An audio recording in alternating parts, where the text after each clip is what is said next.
దేవునికి మహిమ కలుగునుగాక. హల్లెలూయా. దేవునికి మహిమ కలుగునుగాక. హల్లెలూయా. మనల్ని గత 8 నెలలు దేవుడు కాచి కాపాడాడు. ఈ క్రొత్త నెలను కూడా, సెప్టెంబర్ మాసమును కూడా దేవుడు ఇచ్చినందుకు దేవునికి గట్టిగా స్తోత్రాలు తెలియచేద్దాం. ఎంతైనా నమ్మదగిన దేవుడు. ఆ నమ్మదగిన దేవుడు చేయి విడవకుండా మనల్ని కాచి కాపాడుతూ వస్తున్నాడు. కనుక ఆ దేవునికి మనం ఒకసారి స్తుతులు చెల్లించుదాం. దేవుడు ఈ నెలలో క్రొత్త కార్యాన్ని మన సంఘములో, మన మినిస్ట్రీలో, ఈ సందేశాన్ని వింటున్న ప్రతి ఒక్కరి జీవితాల్లో చేయబోతున్నాడు. ఎందుకంటే ఇంతవరకు నడిచి వచ్చిన మార్గము కంటే ఇకపైన నడవబోయే మార్గం అనేది నూతనమైనదిగా ఉండబోతున్నది. ఇంతవరకు వచ్చిన మార్గములన్నిటికంటే ఇకపైన మనం వెళ్ళబోయే మార్గం అనేది చాలా ఆశీర్వాదకరముగా ఉంటుంది. దేవునికి మహిమ కలుగునుగాక. ఇది మొదలుకొని మన పరిచర్యలో, మన సంఘములో, మన కుటుంబాలలో, ఈ సందేశాన్ని వింటున్న ప్రతి ఒక్కరి కుటుంబాలలో దేవుని యొక్క దూతలు ఆమెన్ వాళ్ళ కుటుంబంలో నుండి ఎక్కుతూ దిగుతూ ఉండేవాళ్ళుగాను మనం చూస్తున్నాం. ఒకరోజు యాకోబు ఒకరోజు ఏం చేస్తున్నాడు? ఒక దర్శనాన్ని చూస్తున్నాడు. ఆ దర్శనములో ఏం జరుగుతుందంటే దర్శనములో ఏంటంట, భూమి నుండి పరలోకమునకు నిచ్చెన వేయబడ్డది. పరలోకములో ఉన్న ఆ యొక్క ఎవరంట, వృద్ధుడు అని చెప్పబడ్డది. తండ్రి దేవుడు ఏం చేస్తున్నాడు? అక్కడి నుండి వాగ్దానములను యాకోబుకు ఇస్తూ ఉన్నాడు. అయితే అక్కడ ఒక నిచ్చెన వేయబడ్డదని మనం విన్నాం కదా. ఆ నిచ్చెన భూమి, ఒక మొన భూమికి, ఇంకొక మొన అనేది, కొన అనేది ఆకాశములో వేయబడ్డది. దేవుని యొక్క దూతలు ఎక్కుతూ దిగుతూ ఉన్నట్లుగా మనం చూస్తూ ఉన్నాం. ఇది మొదలుకొని మీరు ప్రార్థన చేసే ప్రతి స్థలములో, మీరు నివసించే ప్రతి స్థలములో, పరిచర్య చేసే ప్రతి స్థలములో యాకోబును దేవుడు దర్శించిన రీతిగా మనల్ని దేవుడు దర్శించి, దేవుని యొక్క దూతలు ఆ నిచ్చెనతో కూడా ఆ పరలోకమునకు ఎక్కుతూ దిగుతూ ఉండేవాళ్ళుగా ఇది మొదలుకొని ఉండబోతూ ఉన్నారు. హల్లెలూయా, హల్లెలూయా. ఇకపై మనము చూడండి, ప్రతి నిమిషము దేవదూతల యొక్క ఆ ప్రసన్నతను, దేవదూతల యొక్క సహాయమును, దేవదూతల యొక్క కాపుదలను మనం ఇకపైన మనం చూడబోతూ ఉన్నాం. దేవునికి మహిమ కలుగునుగాక.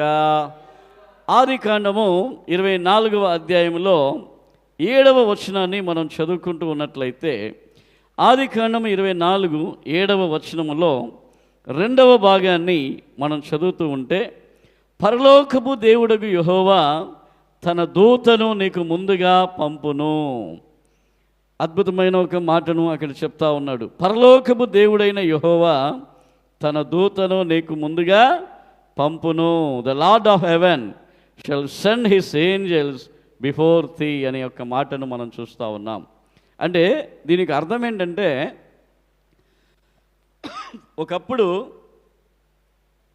అబ్రహాం అన్ని విషయాలలో ఆశీర్వదించబడ్డాడని 24వ అధ్యాయం 1వ వచనంలో మనం చదువుతున్నాం. అన్ని విషయములలో యెహోవా అబ్రహామును ఆశీర్వదించెను. తన కుమారునికి వివాహం చేయాలని అబ్రహాము ఏం చేశాడు? తన ఇంటిలో ఉన్న దాసుడైన ఎలియాజరుని పిలిచి, నా కుమారుని కొరకు ఒక అమ్మాయిని చూడాలి అని చెప్పి, తమ సొంత ప్రజలలో చూడాలని చెప్పి ఆయనకు చెప్తూ ఏం చెప్తున్నాడంటే, నా దేవుడైన యెహోవా నీకు తోడుగా వస్తాడు, నీ యొక్క మార్గములో ఆయన నీకు సహాయం చేసి తన పనులన్నిటినీ చక్కగా నీ కొరకు చేయిస్తాడని చెప్పి అబ్రహాము ఏం చేస్తున్నాడు? ఎలియాజరుకు మాట ఇస్తూ ఉన్నాడు. పరలోకపు దేవుడైన యెహోవా తన దూతను నీకు ముందుగా పంపి నీ కార్యములను సఫలపరుస్తున్నాడు అని చెప్పి అబ్రహాము చెప్పిన రీతిగానే జరుగుతుంది. ఈ యొక్క ఎలియాజరు కొంతమంది పని వాళ్ళను, ఒంటెలను, కొన్ని ఆభరణాలను తీసుకొని ఆయన ముందుకు వెళ్తూ ఉన్నాడు. వెళ్ళి ఏం చేస్తూ ఉన్నాడు? మరలా కూడా అబ్రహాము దేవుని దగ్గర సహాయం అడుగుతూ ఉన్నాడు. అబ్రహాము దేవుడు ఎలియాజరుకు సహాయం చేస్తూ ఒక చక్కని కన్యకను చూపిస్తూ ఉన్నాడు.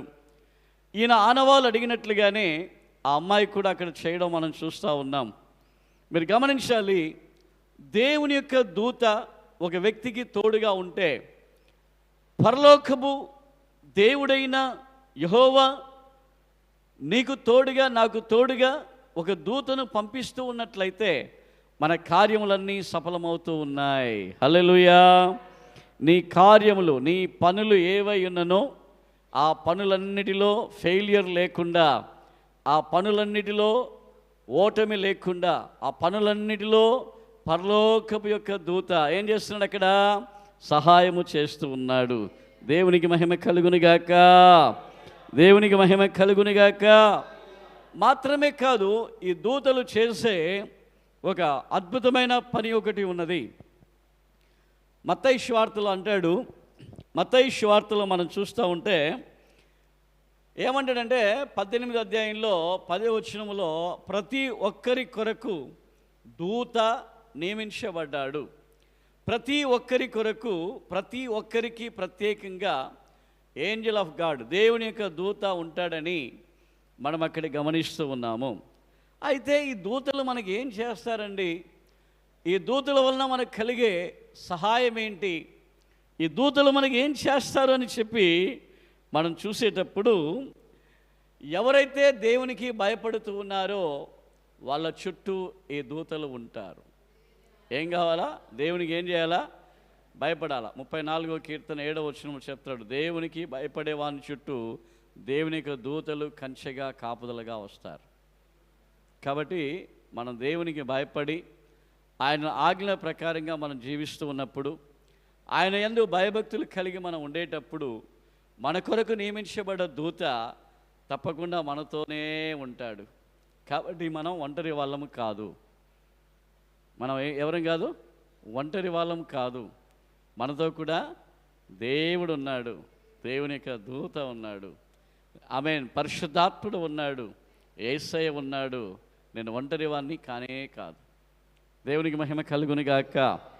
అదేవిధంగా ఈ నెలలో దేవుని యొక్క దూత ప్రతి ఒక్కరి కొరకు నియమించబడి, ఆ యొక్క దూత, నియమించబడిన దూత వారి వారికి తోడుగా ఉండి ఆమెను సక్సెస్ఫుల్ జీవితాన్ని, విజయవంతమైన జీవితాన్ని దేవుడు చేయునుగాక. 91వ కీర్తనలో మనం చూసేటప్పుడు 91వ కీర్తన 11, 12 వచనాలలో, నీ మార్గములన్నిటిలో నిన్ను కాపాడుటకు ఆయన నిన్ను గూర్చి తన దూతలకు ఆజ్ఞాపించును. వారంట నీ పాదములు రాయికి తగలకుండా వారు నిన్ను తమ చేతుల మీద ఎత్తుకొని పట్టుకుంటారు. అంటే ఇక్కడ ఏంటంటే, దేవునికి మన మార్గాన్ని అప్పగించే వాళ్ళుగా ఉండాలి. సొంత బుద్ధి, సొంత తెలివి, స్వబుద్ధి మీద ఆధారపడకుండా నీ కుటుంబాన్ని, నీ పని స్థలాన్ని, నీ ఉద్యోగాన్ని, నీ పరిచర్యను దేవునికి నువ్వు అప్పగించేటప్పుడు దేవుడే నీకు తోడుగా ఉండి తన దూతలను నీ తోడు, నీ ముందు పంపి నీకు కావలసిన పనిని సఫలము చేయడం మాత్రమే కాదు, నీకు కావలసిన పనిలో విజయం ఇవ్వడం మాత్రమే కాదు, చెప్తున్నాడు నీ పాదములు రాయికి కూడా తగలకుండా చేతిలో ఎత్తి పట్టుకొని నిన్ను నడిపిస్తారు దేవుని యొక్క దూతలు. అంటే నిన్ను ఎత్తుకుంటారంట. తల్లిలా లాలించి తండ్రిలా ప్రేమించే దేవుడు. హల్లెలూయా. తల్లిలా లాలించి తండ్రిలా ప్రేమించే దేవుడు. చూడండి చెప్తున్నాడు, వాళ్ళంట ఆ దూతలంట చేతిలో ఎత్తి పట్టుకొని నిన్ను నడిపిస్తారు. నీ కాళ్ళు జారకుండా, నువ్వు జారి పడిపోకుండా, కుడికి కానీ ఎడమకి కానీ తొలగకుండా, ఏ విషయంలో కూడా నువ్వు జారిపోకుండా ఉండాలని నా బిడ్డ దేవుడు చెప్తున్నాడు. నేను తన చేతుల్లో ఎత్తి పట్టుకొని నడిపిస్తాడంట. చెప్తున్నాడు, అందంగా చెప్తా ఉన్నాడు, తమ చేతుల మీద ఎత్తి పట్టుకొందురు. అంటే అర్థం ఏంటి? మనము మన మార్గాన్ని ఆయనకు అప్పగిస్తే ఆయన మనల్ని అద్భుతంగా కాపాడుతాడు. ఇవ్వవలసిన ఆశీర్వాదాలు ఇవ్వడం మాత్రమే కాదు, అద్భుతంగా మనల్ని కాపాడుతాడని మనం ఇక్కడ చూస్తూ ఉన్నాం. ఒకసారి మాత్రమే కాదు, ఈయన అద్భుతంగా మనల్ని కాపాడే దేవుడు, కాపాడే దూతని మనకు ముందుగా పంపిస్తూ ఉన్నాడు. దేవునికి స్తోత్రం. హల్లెలూయా. దానియేలు గ్రంథంలో కూడా ఒక మాట ఇలాగుంటుంది. 6వ అధ్యాయంలో 22వ వచనంలో దానియేలుని సింహపు బోనులో వేస్తారు. సింహపు బోనులో వేసి రాత్రి అంతా కూడా దానియేలు సింహాలతో కూడా ఉన్నప్పుడు రాత్రి అంతా కూడా సింహాలతో ఉన్నాడు. ఏంటంటే ఆ గుహలో ఉన్న ఆ సింహపు బోనులో ఉన్న ఆ యొక్క సింహములు దానియేలుని ఏం చేయలే, దానియేలుని ఏమీ చేయలేదు. ఉదయానికి దానియేలు చెప్తున్న ఒక మాట ఏంటంటే, ఒక సాక్ష్యం చెప్తూ ఉన్నాడు. ఈ దేవుడు ఏం చేశాడంట, నేను దేవుని దృష్టికి నిర్దోషిని గనుక, దేవుని దృష్టికి నేను 22వ వచనంలో చెప్తున్నాడు, నేను దేవుని దృష్టికి నిర్దోషిని గనుక ఆయన తన దూతను పంపించి సింహములు నాకు ఏ హాని చేయకుండా వాటి నోళ్లను మూసివేశాను.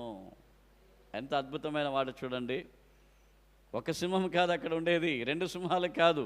చెప్తా ఉన్నాడు, సింహములు ఆ బోనులో నన్ను ఏ హాని చేయకుండా పరలోకమందున దేవుడు నా కొరకు ఏం చేశాడంట, ఏం చేశాడు, దూతను పంపించి సింహముల నోరు మోయించాడు.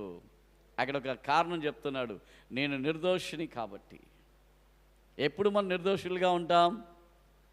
మన మార్గాన్ని దేవునికి అప్పగించినప్పుడు, స్వబుద్ధి మీద ఆధారపడకుండా, సొంత పెత్తనాలు చేయకుండా, మనం పూర్తిగా దేవుని ఆత్మచేత నడిపించబడేటప్పుడు దేవుని దృష్టికి నిర్దోషులుగా మనం ఉంటాం. ఎందుకంటే మన మార్గాన్ని పూర్తిగా ఆయనకు అప్పగిస్తున్నాం. ప్రభువా, నేను కాదు, మీరు నాలో మీరు ఉండండి. నేను కాదు ప్రభా జీవించడం, నాలో క్రీస్తు జీవించాలి. నా పాపాలు కాదు, నా స్వయం కాదు, నా స్వార్థం కాదు, నా శరీర క్రియలు కాదు, నేను కాదు తండ్రి, మీరు నాలో జీవించండి, నాలో ఉండండి, మీరు నాలో ఉండండి అని చెప్పి ప్రభుకి తన మార్గమును ఎవడైతే అప్పగిస్తాడో, ప్రభుకి తన మార్గమును పూర్తిగా దేవుని స్వాధీనానికి అప్పగిస్తాడో వాడు నిర్దోషిగా మారుతాడు. నిర్దోషి అనేటప్పుడు నీతిమంతుడు అని అర్థం, నీతిమంతుడు అని అర్థం. కాబట్టి ప్రియమైన దేవుని బిడ్డలారా గమనించాలి, దానియేలు నీతిమంతునిగా బ్రతికాడు కనుక సింహములు ఆయన లోపల ఆ శరీర క్రియలను చూడల, ఆ ఫ్లెష్ అనేది సింహాలకు కనపడల. గర్జించే సింహము ఒక వ్యక్తిని మింగాలంటే, గర్జించే సింహము ఒక వ్యక్తిని మింగివేయాలంటే, చూడండి, గర్జించే సింహం అనే సాతాను ఒక వ్యక్తిని మింగివేయాలంటే వాని లోపల శరీరము అంటే శరీర క్రియలు ఉండాలి. కాబట్టి ఇక్కడ దానియేలు లోపల ఆ శరీర క్రియలు లేకుండా నిర్దోషిగా కనిపించాడు కనుక, నీతిమంతుడిగా కనిపించాడు కనుక ఆ గర్జించే సింహమైన ఆ యొక్క సాతాను వలన ఏ అపాయము రాకుండా దేవుడు అతన్ని కాపాడాడు. దూత వచ్చి ఆ యొక్క సింహముల నోరు మోయించాడని దానియేలే స్వయంగా సాక్ష్యం చెప్తా ఉన్నాడు. ప్రియమైన దేవుని బిడ్డలారా మీరు గమనించాలి. ఇంకా మనం చూస్తూ ఉంటే ఈ దూతలు ఏం చేస్తాయంటే ప్రతి ఒక్కరి కొరకు పరిచర్య చేస్తాయి, నీ కొరకు పరిచర్య చేస్తాయి. హల్లెలూయా. ఈ దూతలు నీ కొరకు పరిచర్య చేస్తారు, నీ కొరకు నా కొరకు పరిచర్య చేస్తారు.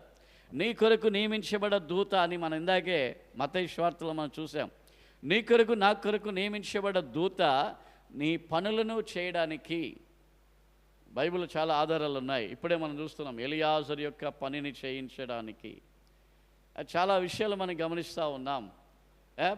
ఏంటంటే హెబ్రీయులకు రాసిన పత్రికలో చెప్తాడు 1వ అధ్యాయంలో 13-14 వచనాలలో మనం చూస్తూ ఉంటే ఏం చెప్తాడంటే చూడండి, ఇక్కడ రక్షణయను స్వాస్థ్యమును పొందబోవు వారికి, ఎవరంటే రక్షణ అను స్వాస్థ్యమును పొందబోవారు అంటే విశ్వాసులైన వారికి, రక్షణ అను స్వాస్థ్యము పొందబోవు వారికి పరిచారము చేయుటకై పంపబడిన సేవకులైన ఆత్మలు.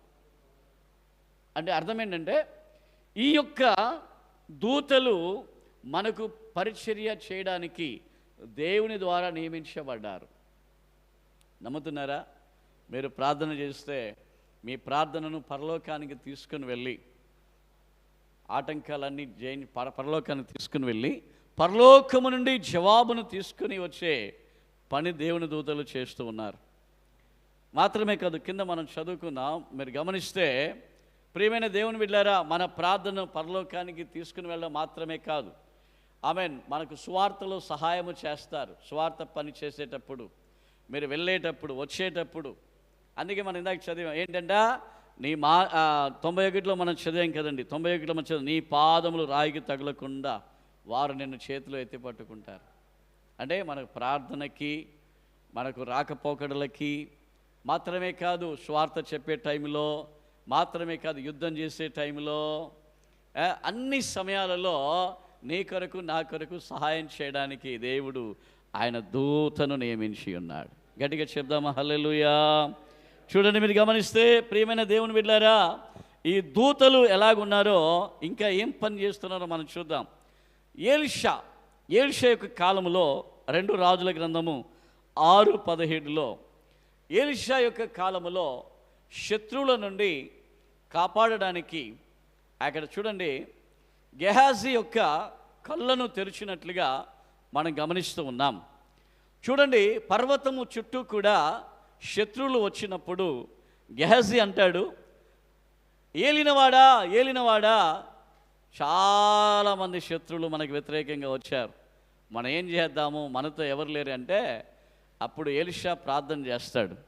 ప్రార్థన చేసి ఏమని చెప్తాడంటే, దేవా, ఓ పరలోకమందునదే తండ్రి, వీని యొక్క అవిశ్వాసమును తొలగించండి, వీని అవిశ్వాసమును తొలగించి వీని మనోనేత్రములు తెరవబడులాగున మీరు సహాయము చేయండి అని చెప్తా ఉన్నాడు. చెప్పి ప్రార్థన చేసి ఏమని చెప్తున్నాడంటే, బయటికి వెళ్ళి చూడు నాయన అంటే, వారు ఉన్న ఆ పర్వతము నిండుగా అగ్ని రథములు, అగ్ని గుర్రములు దిగి వచ్చినట్లుగా ఆ గెహజీ చూస్తున్నాడు. ఎలీషా చెప్తున్నాడు, వారితో ఉన్న వారికంటే మనతో ఉన్న వాళ్ళే ఎక్కువ మంది అని చెప్తా ఉన్నాడు. ప్రియులారా, హల్లెలూయా. ఈ మాట ఎందుకు పరిశుద్ధాత్మ దేవుడు ఈరోజు నీతో నాతో చెప్తున్నాడంటే, మనము ఒంటరి వాళ్ళమని చాలామంది ఈరోజు బాధపడుతూ ఉంటారు, నాకెవరు లేరని బాధపడుతూ ఉంటారు, నేను ఒంటరిదాన్ని, నాకు ఎవరు లేరు, నాకు సహాయం చేయడానికి ఎవరు లేరు. కానీ మీరు గమనించండి, నీతో కూడా దేవుడు ఉన్నాడు, దేవదూతలు ఉన్నారు, నీ చుట్టూ కూడా అగ్ని రథములు, అగ్ని గుర్రములు ఉన్నాయి. నువ్వు ఒంటరి వాడువు కాదు, ఒంటరి దానివి కాదు, నీతో కూడా పరలోకపు సైన్యము వస్తున్నదనేది నువ్వు మర్చిపోకూడదు. ఎందుకంటే చూడండి, వారితో ఉన్న వాళ్ళకంటే మనతో ఉన్న వాళ్ళు ఎక్కువ మంది అని ఎలీషా చెప్తా ఉన్నాడు. దేవునికి మహిమ కలుగునుగాక. అంటే గొప్ప రక్షణ, గొప్ప కాపుదల మాత్రమే కాదు, ఒక ఉత్సాహాన్ని, ఒక గొప్ప బలమును, ఆత్మధైర్యాన్ని ఇక్కడ ఎలీషా కలిగిస్తూ ఉన్నాడు. అవిశ్వాసి, ఇప్పుడు చూడండి, అపనమ్మకముతో ఉన్న ఆ యొక్క సేవకుడు చూడండి ఇక్కడ ఏం చేస్తూ ఉన్నాడు. అబ్బా, ఇంతమంది దేవదూతలు, ఇంతమంది అగ్ని రథాలు, ఇన్ని అగ్ని గుర్రాలు వచ్చాయని చెప్పి అక్కడ ఆ విశ్వాసంలోనికి రావడం. నీతో కూడా దేవుడు మాట్లాడుతున్న ఒక విషయం, నీతో కూడా దేవుడు మాట్లాడుతూ ఉన్నాడు. నేను ఒంటరి దాన్ని అని ఎప్పుడు అనుకోకు.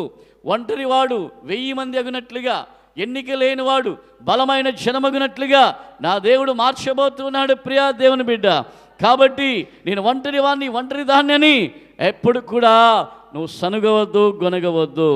దేవునికి మహిమ కలుగునుగాక. ఒకసారి యుద్ధం జరుగుతుందండి. ఈ యుద్ధం ఇక్కడ అదే 2 రాజుల గ్రంథంలో 19వ అధ్యాయం 35వ వచనంలో మనం చూస్తే ఒక యుద్ధం జరుగుతుంది. ఒక దూత, ఆ వచనం ఏమని చెప్తుందంటే, ఆ రాత్రియే యెహోవా దూత బయలుదేరి అష్షూరు వారి దండుపేటలో జొచ్చి 185,000 మందిని హతము చేసేను. ఎంతమంది అంట? 185,000 మందిని, 185,000 మందిని యెహోవా దూత ఏం చేస్తున్నాడు అంటే, యుద్ధము వచ్చినప్పుడు చాలామంది భయపడుతూ ఉంటారు. యుద్ధము వచ్చినప్పుడు నేను మళ్ళీ చెప్తున్నాను, పరిశుద్ధాత్మదేవుడు మళ్ళీ ప్రేరేపిస్తూ ఉన్నాడు. నీవు నిర్దోషివై ఉంటే ఒకటి, రెండవది నీ మార్గాన్ని దేవునికి అప్పగించుకొని ఉంటే ఈ నెలంతా మాత్రమే కాదు, నువ్వు బ్రతుకు దినములంతటా కూడా దేవుని దూతలు నీకు తోడుగా వస్తారు.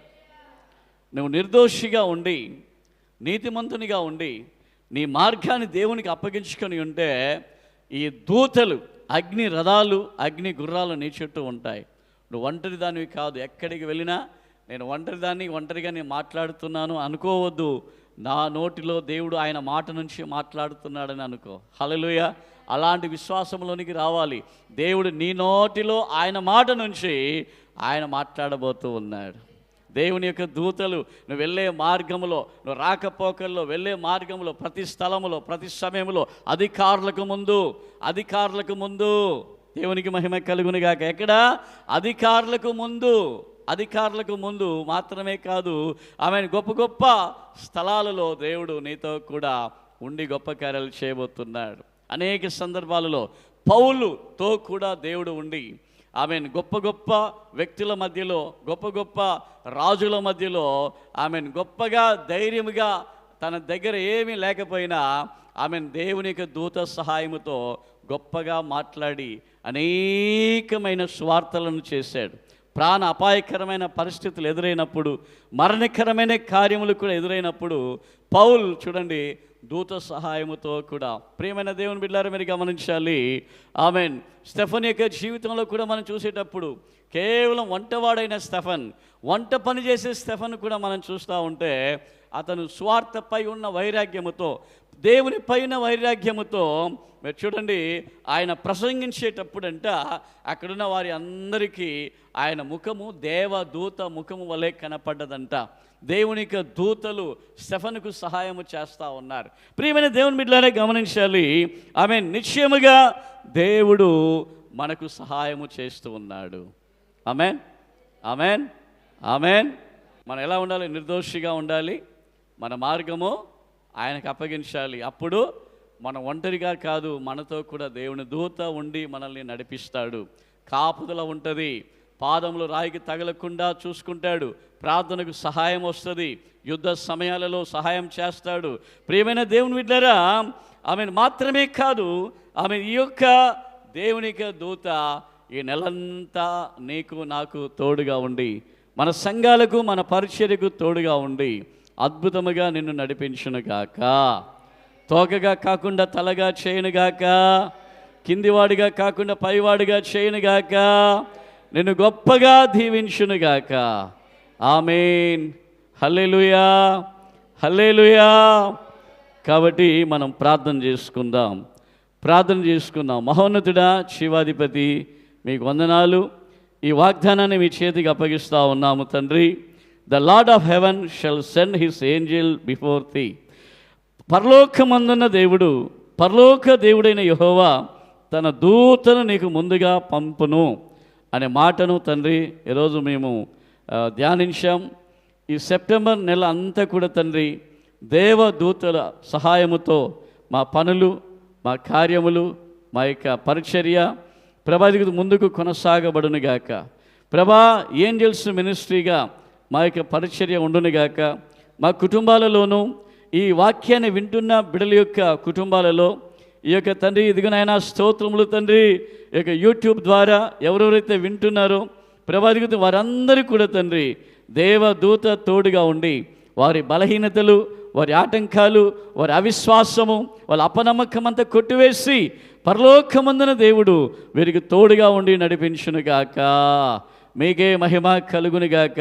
ఈ నెలంతా మాత్రమే కాదు ప్రభువా, మార్గమును మీకు అప్పగించినప్పుడు ప్రభా స్వబుద్ధి మీద ఆధారపడకుండా ప్రభా నిర్దోషిగా బ్రతికినప్పుడు దేవునికి దూతలు తోడుగా ఉంటారని, కంచెగా ఉంటారని, కాపుదలగా ఉంటారని, సహాయము చేస్తారని, ప్రార్థనకు సహాయము చేస్తారని, సువార్తకు సహాయము చేస్తారని, ఉద్యోగ స్థలాల్లో సహాయము చేస్తారని మాత్రమే కాదు ప్రభా, స్తోత్రములు తండ్రి, ప్రతి క్షణము సహాయము చేసి ముందుకు తీసుకుని వెళ్తారని ప్రభా మీ మాటలు మేము ధ్యానించి ఉన్నాం.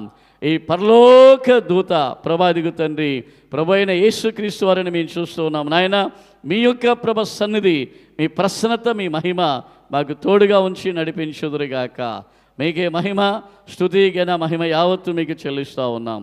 యేసయ్య నామములో ప్రార్థించి వేడుకుంటూ ఉన్నాము తండ్రి. దేవునికి మహిమ కలుగునుగాక. క్రీస్తునందు ప్రియమైన దేవుని బిడ్డలారా, ఇలాంటి ఆత్మీయమైన సందేశాలు ఎన్నో వినడానికి మా channel Beracah divine and revival ministries అనే ఛానల్ని సబ్స్క్రైబ్ చేయండి, లైక్ చేయండి. మీరు పొందిన ఆశీర్వాదాలు ఇతరులు కూడా పొందుకునే రీతిగా ఇతరులకు షేర్ చేయండి. మీ అందరూ ప్రభు నామమున ఆశీర్వాదకరంగా ఉండాలని నా నిండు మనసుతో మిమ్మల్ని ఆస్వాదిస్తున్నాను. నిండు మనసుతో నేను కోరుకుంటూ ఉన్నాను.